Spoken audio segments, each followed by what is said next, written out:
नमस्कार दोस्तों, तो कैसे हो आप सभी लोग। आज हमने जो है स्टॉक जो है एशियन पेंट का स्टॉक को सेलेक्ट किया हुआ था 18 तारीख के ट्रेडिंग सेशन के लिए, क्योंकि इसमें जो क्लोजिंग प्राइस था वहाँ पे बायर सेलर दोनों ही थे और डे हाई के पास में इसका जो है क्लोजिंग प्राइस था। लास्ट आवर में जो है बाइंग की पोजीशंस बनी हुई थी और जो सेलर था उसके स्टॉप लॉस डे हाई के अबव थे, जो क्लोजिंग प्राइस के पास में जो सेल करके गया था, राइट। क्योंकि जो मॉर्निंग में जिसने सेल किया था उसको तो मार्केट ने इस स्विंग का ब्रेकआउट करके निकाल दिया था।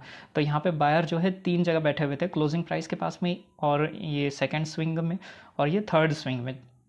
तो इस तरीके से 3 बायर यहाँ पे बैठे हुए थे जो कि अलर्ट मोड में बैठे हुए थे। जब भी इस तरह का स्विंग ब्रेकआउट स्विंग बनाता है मार्केट, तो जैसे यदि डाउन साइड आता है तो स्विंग सबसे पहले ये वाला बायर अलर्ट मोड में रहते हैं, तो ये कभी भी निकल सकते हैं, राइट। तो लाइव मार्केट में आज किस तरीके से इसने प्राइस एक्शन बनाया। फर्स्ट कैंडल जो है रेड बनाया, राइट।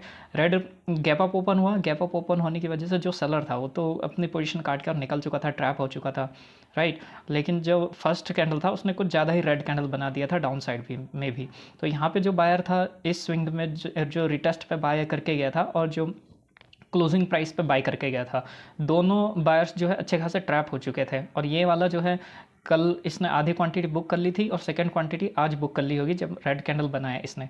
तो इसमें से बायर जो है निकाल दिया, बायर और सेलर दोनों को ही निकाल दिया मार्केट ने। अब यहाँ पर क्या हुआ कि जो फर्स्ट कैंडल था उसका जो है रेड कैंडल को देखकर लोग यहाँ पे सेल करने की कोशिश कर रहे थे। क्यों? क्योंकि डे हाई के अब ऊपर से इसने जो है रिजेक्शन फेस किया था, रेड कैंडल बनाया था, रेजिस्टेंस की तरह इसको बनाया हुआ था और सेकंड कैंडल फिर से ग्रीन बनाया था, लेकिन थर्ड कैंडल पर वापस सेलिंग बना रहा था। लेकिन हमें ये समझना है कि बायर तो यहाँ से निकल चुका है, तो बायर के स्टॉप लॉस तो यहाँ मिलने वाले हैं नहीं। और इस वाले जो वीक जो बनी थी वो बहुत फास्ट बनी थी, तो इस कंडीशन में क्या होता है कि बायर का एक्यूमुलेशन ज़्यादा हो नहीं पाया। तो यहाँ पे हमने 60% का लेवल हमें देखना है कि यहाँ पे अगर किसी ने बाई किया होगा, तो अगर मार्केट डाउन साइड आने लगा है, डे हाई के रेजिस्टेंस लेकर डाउन साइड आने लगा है, तो उसे डर रहता है कि अपनी पोजिशन में लॉस ना देखना पड़े। तो इस वजह से वो अपनी प्रॉफिट वाली पोजिशन को जो है 60% यदि उसका प्रॉफिट कम होता है तो वो मार्केट से भाग जाता है। तो जो बायर था वो ज़्यादा एक्यूमुलेशन था भी नहीं मॉर्निंग में। इस वजह से क्या हुआ कि जैसे ही 60% के लेवल पे आया उसने अपनी पोजीशन काट दी बायर ने, और जो सेलर था वो क्या काम करने लगा, जो सेलर था वो इंट्राडे में सेल करने लगा था और डे हाई के ऊपर अपना स्टॉप लॉस रखने लगा था। तो मार्केट ने क्या किया, मार्केट को क्या चाहिए, एसएल चाहिए।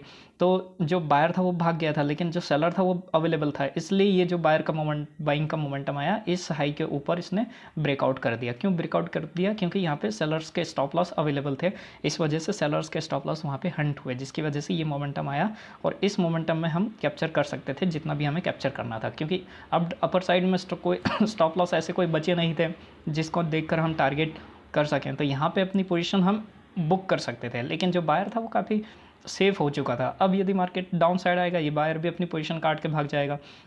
जो सेलर है वो तो शुरू से ट्राई कर ही रहा है कि सेलिंग की अपॉर्चुनिटी मिल जाए, तो सेलर यहाँ ट्राई करता गया, बायर ने जो है उनके स्टॉप लॉस हंट करता गया और मार्केट अपर साइड में कुछ खास मोमेंटम आज हुआ नहीं मार्केट में। लेकिन फिर भी जो सेलर था, सेलर के स्टॉप लॉस हिट हुए हैं, जिसकी वजह से ये जो मोमेंटम आया है उस जो है इसके इंट्राडे में जो सेल करके गए थे वो स्विंग हाई के ऊपर अपना स्टॉप लॉस रख रहे थे, तो उनके स्टॉप लॉस हिट हुए हैं।